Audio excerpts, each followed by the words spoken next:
ASMR des voisins de l'horreur. Alors ce soir, story time sur un voisin de l'horreur que j'ai eu qui m'a harcelé à l'époque. Alors, je vais vous raconter en détail ce qui s'est passé.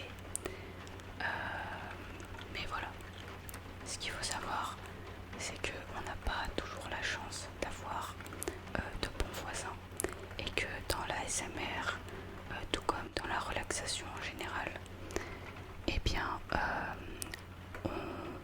on peut avoir cette opportunité d'avoir de très très bons voisins. Et quand c'est le cas, vraiment, saisissez votre chance.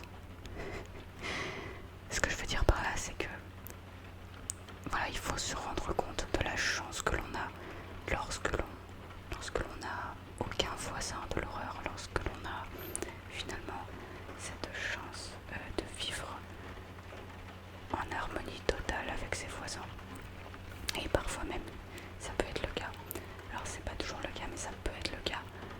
On peut avoir des voisins avec qui on s'entend super bien et avec qui on est potes, voilà. Mais voilà, c'est pas forcément toujours le cas. Pour en revenir à notre petite histoire de harcèlement. Alors, à l'époque, j'étais dans une résidence étudiante. Alors, je sais que j'ai déjà parlé de résidence étudiante dans un autre épisode, mais pour le coup, c'était pas la même résidence, d'accord? J'ai été dans 3 résidences étudiantes différentes. Donc, celle-là, c'était une autre résidence. À l'époque, je vivais dans, je crois que c'était 15 mètres carrés, donc j'avais la chance d'avoir cette fois-ci la douche et les toilettes chez moi. Par contre, je n'avais pas la cuisine. Donc en fait, ce qui se passe, c'est que soit je mangeais des pâtes chinoises, soit je mangeais des pâtes normales. Mais pour manger des pâtes normales, il fallait cuire tout ça. Donc en fait, dans cette résidence, la particularité,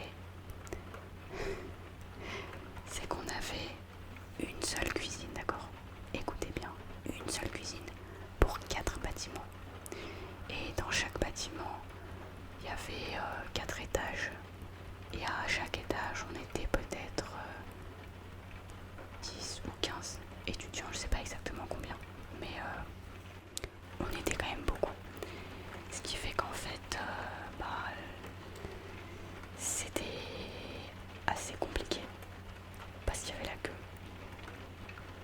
Voilà, donc en fait, moi, là où j'étais, en fait, j'étais située à un endroit qui était très stratégique, dans le sens où de la fenêtre où j'étais, je pouvais voir si la lumière de la cuisine était allumée ou pas, parce qu'en fait, la cuisine était dans l'autre bâtiment. Voilà. Donc en fait, concrètement, comment ça se passait? J'ouvrais ma fenêtre, je regardais comme ça, je mettais ma tête par la fenêtre et je regardais si la cuisine était, si la lumière de la cuisine était allumée. Donc, je voyais que la lumière de la cuisine était éteinte. Donc là, hop, je prenais ma casserole, je prenais mes pâtes et j'allais à la cuisine. Donc, en fait, je descendais. Alors, je prenais l'ascenseur pour descendre avec la casserole parce qu'il y avait 4 étages. Parfois, ça m'arrivait de descendre directement parce que j'avais pas envie d'attendre l'ascenseur ou parce que j'avais pas envie qu'on me voie avec les casseroles. Enfin, bref, voilà. Donc je descendais. Ensuite, une fois descendu, je traversais tout un couloir. Une fois le couloir traversé, soit je reprenais un autre ascenseur, donc un deuxième ascenseur, soit je prenais directement les escaliers pour monter au premier étage.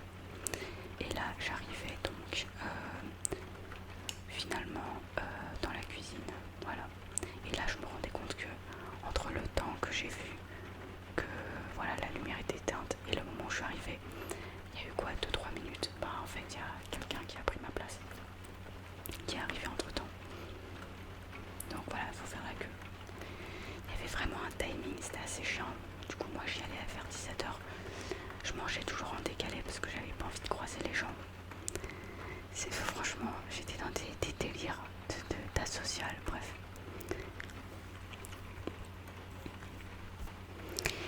Et donc, tout ça pour dire quoi? J'avais un voisin à l'époque.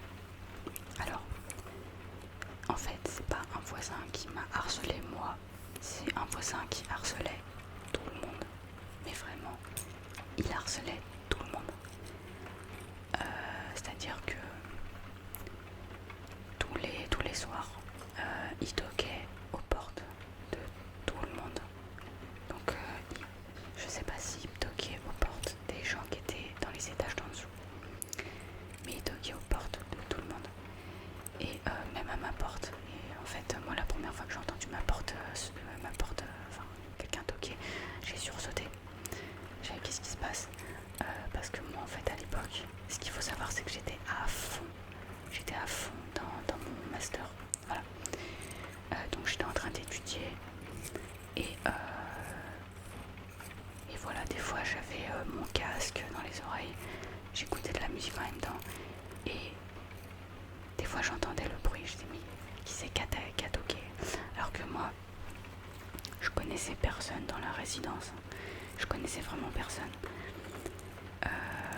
Et j'avais pas forcément envie de sociabiliser non plus. Voilà. Donc, j'entendais le mec qui toquait aux portes de tout le monde. Et en fait, ce qui se passait, c'est que des fois, je l'entendais en train de parler avec des gens qui ouvraient leurs portes. Mais en fait, il tenait la jambe. Mais vraiment, il tenait la jambe des gens pendant 30 minutes. Et ça, c'était vraiment tous les soirs. Tous les soirs, il toquait à toutes les portes. Il parlait avec les gens qui ouvraient. Et puis, je voyais ça, j'étais là. En fait, moi, je trouvais ça chiant parce que j'avais besoin d'être dans ma bulle, d'être focus sur mes études et ne pas avoir quelqu'un qui vient toquer tous les 4 matins. Donc, j'avais pas trop apprécié. Et puis un jour, je rentre chez moi et là je croise mon voisin. Donc ce voisin là.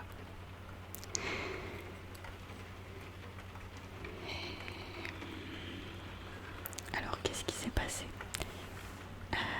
Il m'a tenu la jambe pendant 10-20 minutes.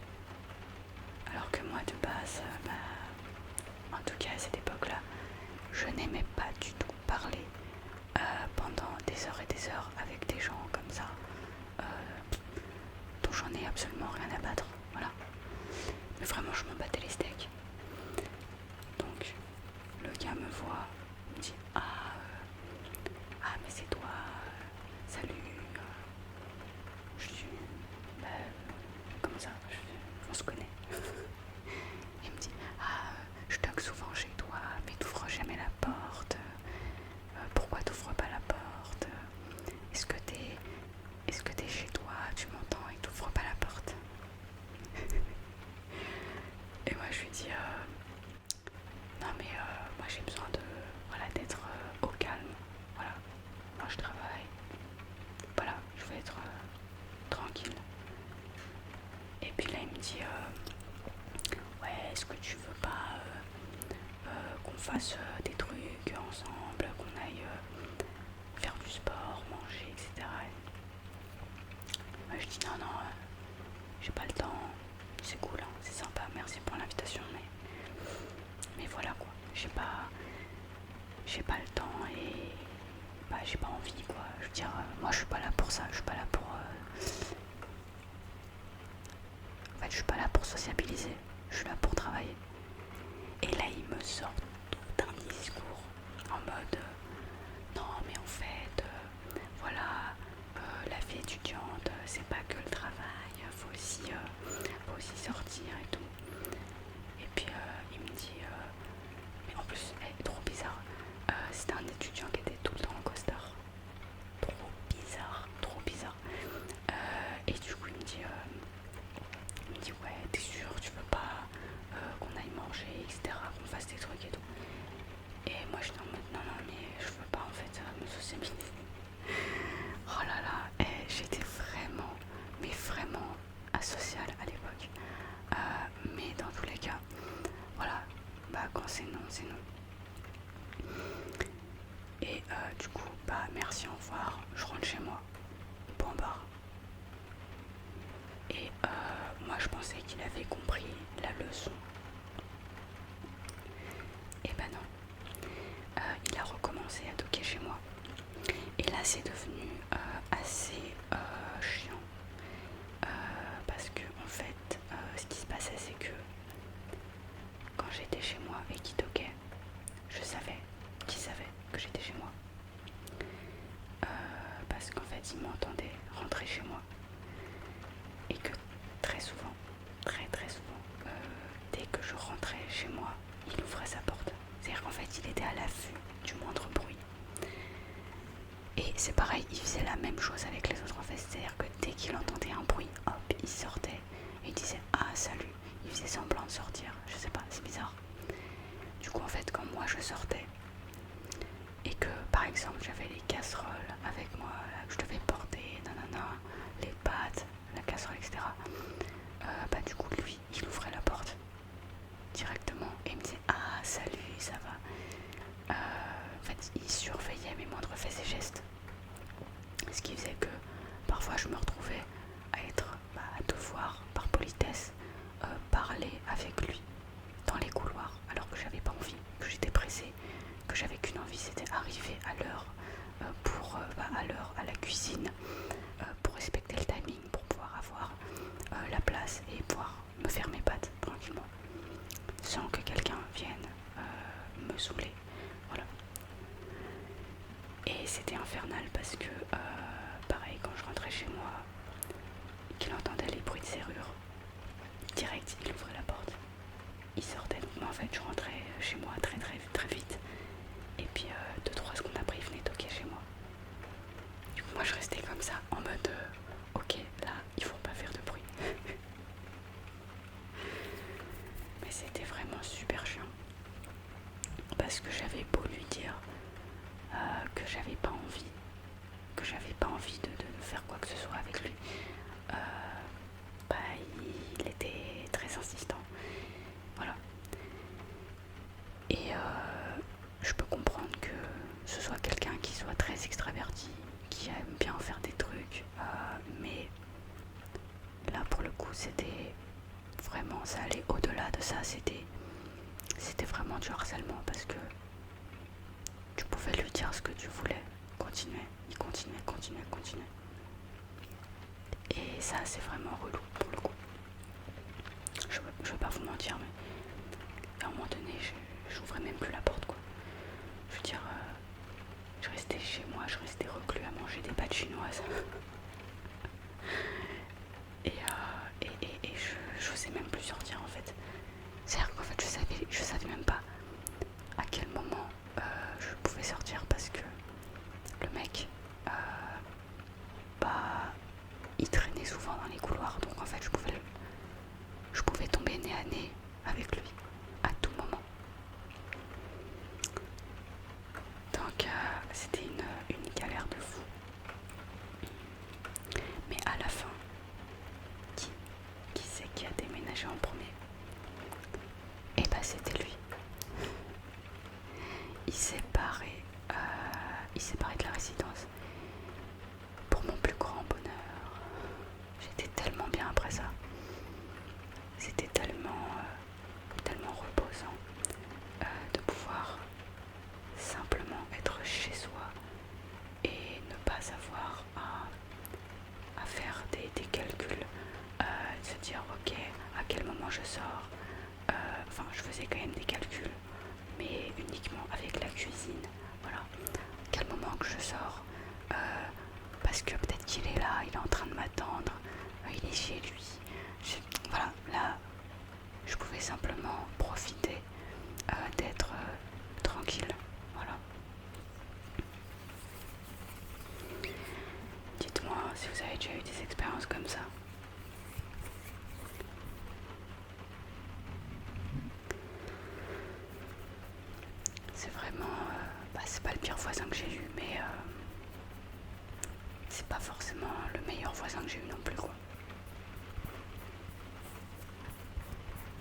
voisins qui tournent des films X, ou alors des voisins qui font du tapage nocturne, c'est très souvent ce qui revient. Mais ça peut être aussi intéressant, voilà, d'expliquer qu'il y a aussi des voisins qui peuvent être vraiment super relous, lourds, qui viennent nous tenir la jambe, parler pendant des heures,